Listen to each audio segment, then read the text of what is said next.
Hi, and welcome to What the RA, a podcast about balancing your life, living happily, traveling, and gaining financial independence, all whilst having a chronic illness.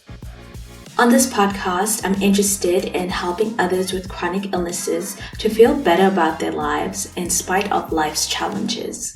I know from personal experience that this can be very hard, especially with all the difficulties you face in dealing with chronic illnesses.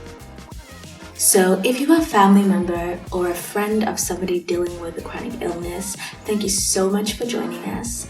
I hope that you stick along with us on this journey so that you can learn and also share your opinion on what it's like to care for somebody who deals with a chronic illness. So if you like what you're hearing, please do stick around because right now it's time for What the RA.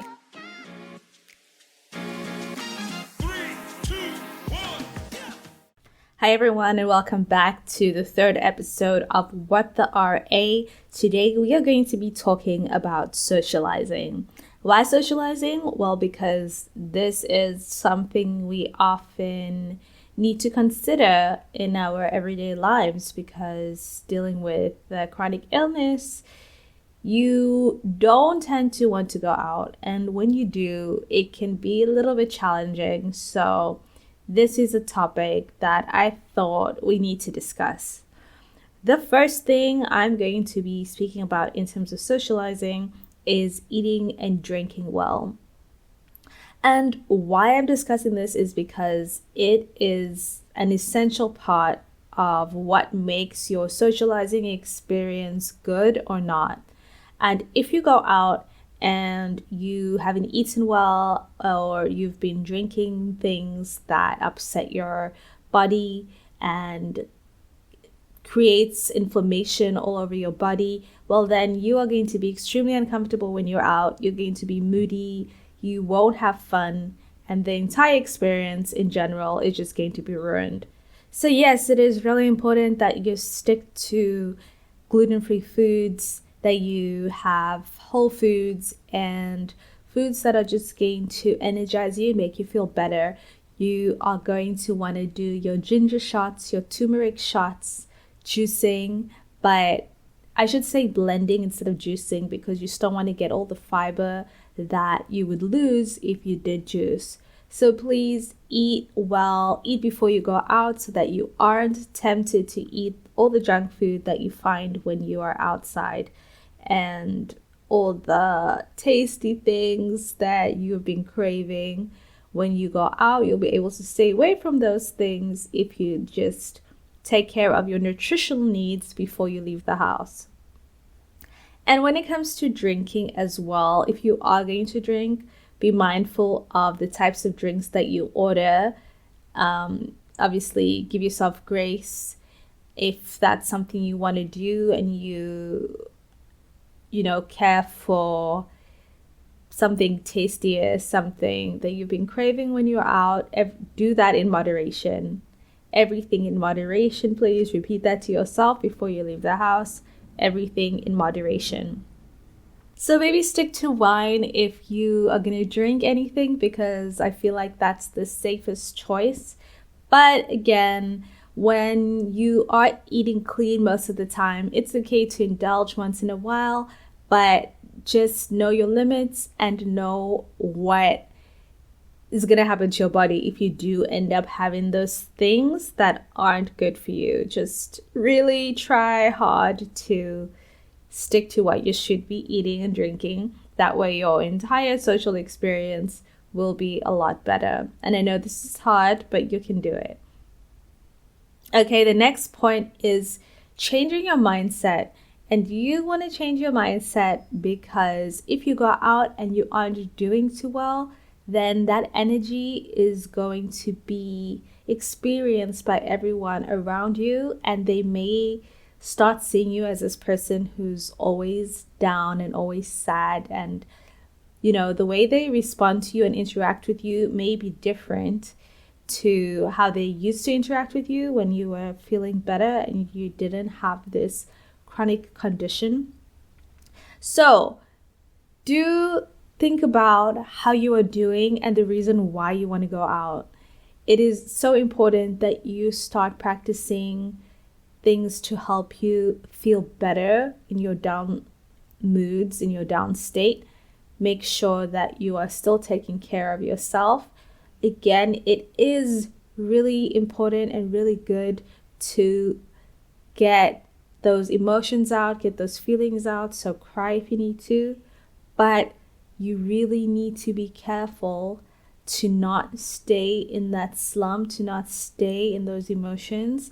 So do things that are going to make you feel better, that's going to give you those endorphins that you get from doing things that make you happy. So go for walks and do some hobbies, whatever hobbies you have. Make sure that you actively try to do those at least once a week, but try to do them daily. Do things that make you happy daily. That's very important. And also talk to people that encourage you to be your best self, build those kinds of relationships, and also help others to do the same, because helping people do better can also bring you a lot of joy. And it's really nice to just share happy moments with people. And yes, I know things aren't always going to be happy, but as much as possible, try to be good for yourself, be the best version of yourself, and then, all the positive things that come from that will follow. And why I say to make sure that your mindset is right is because when you go out and you're down and you are just uncomfortable and you want to be out, but you're not yourself, and you don't really have things to talk about because everything going on with you is negative, or at least in your mind is negative. So when you're in these social settings, how are you going to respond to people that are asking you, like, how you doing? What's been new with you? These superficial social questions. That's going to come up a lot, and you're not going to know how to respond to that, besides all the upsetting things that have been happening to you. So one thing you can do, if you know that you need to get out and you need to be around people, maybe be around people that understand where you're at and can meet you where you're at, not in terms of them also going through a hard time, but in terms of how they are able to interact with you and connect with you. So if you have people who love helping you to get through hard situations, and they are just a constant support in your life, maybe those are the ones you want to reach out to. But, for their sake, also try not to only go to them with these negative things. You're really going to want to try to do things for yourself as well, and not just depend on people to get you out of these dark moments. You're really going to want to push yourself to do things again that makes you happy. Because if you're only going to certain people with negative or sad or unfortunate information, and that's going to be your relationship, that may take a toll on them as well. So you're really going to want to care for yourself and care for them and open up to them, because they want to be a listening ear. But obviously just be mindful that you're not only going to these people when you are dealing with hard things, because that can be a lot, and they are going to want to know that you're doing okay. It's going to be hard for them to see you not doing well. So please just try to do more for yourself when you can and if you can. But I know you can do it. We all can do it. You've got this in you. Whatever hard thing you're dealing with today doesn't necessarily have to be there tomorrow. And if it is tomorrow, it probably won't be there in a week or a month or a year from now. So just pushing towards those goals, having those goals that could encourage you to become a better version of yourself. And you start small. You start with the baby steps. You start with maybe just moving more every day, or just accomplishing a task, or going to a class, going outside every once in a while if you're bedbound, or if you are just antisocial. Just doing little things and setting little goals, achievable goals that you can reach in the long term, is going to be so beneficial and so good for you. So yes, please do express yourself, and please have a cry when you need to. Just try not to stay in that space, because it is only going to hinder you. It's not going to be good, and we want the best for you. So please don't do that to yourself. And the next point is choosing your activity. Okay, so when you are social, when you are out, you don't want to just go out for the sake of going out. You are going to want to choose an activity that you can do in accordance with the way you are in life, in that stage of life, or what you feel like doing that day. If you feel like walking, if you feel like doing something small, then maybe connect with a friend or a person who likes to do those things as well. Just going for a walk. You know, a lot of people like to just walk in silence. Maybe you've got a friend that likes to do that. Then you don't really need to share if that's not where you're at. If you want to be in a group setting and you are in a better space where you have been taking care of yourself and doing hobbies and just keeping yourself entertained in some sort of way to get those endorphins and or exercising or whatever it is, and now you feel like being social, then yes, do that.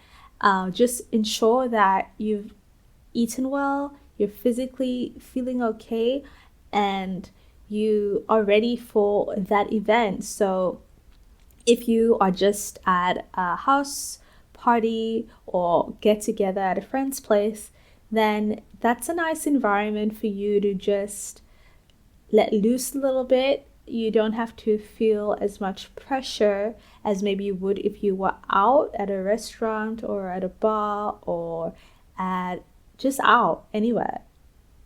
Because when you're at those places, then it's, let's go here, let's do this, what do you want to do next? Or, you know, it's there's a lot of movement that can happen when you're out socially. It's like on to the next thing. But when you're at a friend's place, it's kind of more relaxed. You're comfortable because you can leave when you want to. And there always just seems to be less pressure around leaving, because you aren't really anywhere that requires you to exert yourself in any kind of way. There's no after party. There's no heading to the next place. There's nothing that really is going to force you to be out of your comfort zone. And that's a great place to start these house events, just because of those things that I mentioned, that you just are in a more relaxed environment. So you may have that pressure taken off of you to do more than you really want to. And yeah, I think that's a good place to start socially when you do feel like doing something that takes you out of the house and takes you out of your comfort zone. That's kind of the middle ground where you'd still maybe more so in your comfort zone than it would have been if you were out like at a bar or always maybe. So then if you do want to go out partying and things, just rest. Rest regardless before you go out. Rest before you go for a walk, or before you meet up with people, or before you have some sort of big event. Because if you are not properly rested, well, that is a recipe for disaster. You are going to sit so drained. Conversation, from the activities, from the standing, the sitting, the just overall energy that is required for you to communicate with other people. And you really don't want to put yourself in that situation if you aren't well rested. It's just going to be a disaster. You're probably going to leave early. People are probably going to notice it and maybe pull back from talking to you the way they would like to. They may be more concerned when they see you, because a lot of the times you can't really hide how you're feeling, even though you try. But yeah, you can hide how you're feeling, which I know a lot of people who are chronically ill do. So don't do that. Go out when you're feeling a little bit better. but also sometimes you can't always hide it, and people will see what they might not know exactly what's wrong with you, but they'll know that something is up. So definitely rest. It does impact your mood, your energy, and your overall presence, even though you might think that you are hiding it or you're doing your best to hide it. People can still see through that. So try to go out when you're in a better space. I think that's the last time I'm going to mention that, because it's really important. That's why I've mentioned it so much, but just do, okay? Just rest. You need it. Okay. What is the last point I was going to speak about? I think I've covered everything. Oh, okay. Listening to your body. Always listen to your body. If your body is telling you you're tired, sleep. Did I just say I wasn't going to say that? Probably, but just sleep, please. Just rest. If your body's saying, I need water, give me food. A lot of the time it's not really give me food, it's give me water, hydrate me. And but if you are hungry, of course, please do eat something. And eat something that's good for you. If your body is telling you, take me out, I need sunlight, do that. And if you're not ready to socialize, do that on your own.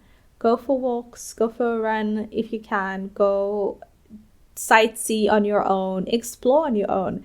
Being outdoors and exploring does so much for you in terms of taking you out of your feelings and making you feel more comfortable in your own body, because you are not thinking so much about you and the things going on with your life, but you are experiencing the world, and that's a really good opportunity for you to do that, because it's just so much to see when you are out and about and exploring new places. And I really think that even if you aren't feeling okay, like leaving the house, maybe just try to force yourself to at least once a month, when you do finally go out, to explore a new place. It doesn't mean like lots of walking or anything like that. It could just mean like taking a drive somewhere and just doing a little walk around where you are, or just sitting somewhere new, if you don't really feel like walking. But do try to walk if you can. Okay, that is it for today. Short and sweet in comparison to the other 2 episodes. I think I'm starting to get a hold of this podcast thing. I don't know, but we'll see. Try to keep to the weekly podcast episodes. So hopefully I'll see you here next week. Thank you so much for listening. And please subscribe on all the platforms. I look forward to our next one. Bye. Thank you so much for listening to the episode. I look forward to hearing from you in the comment section of the social media pages that are linked in the show notes and the YouTube page. But thank you once again. I hope to see you next time. And this was What the RA.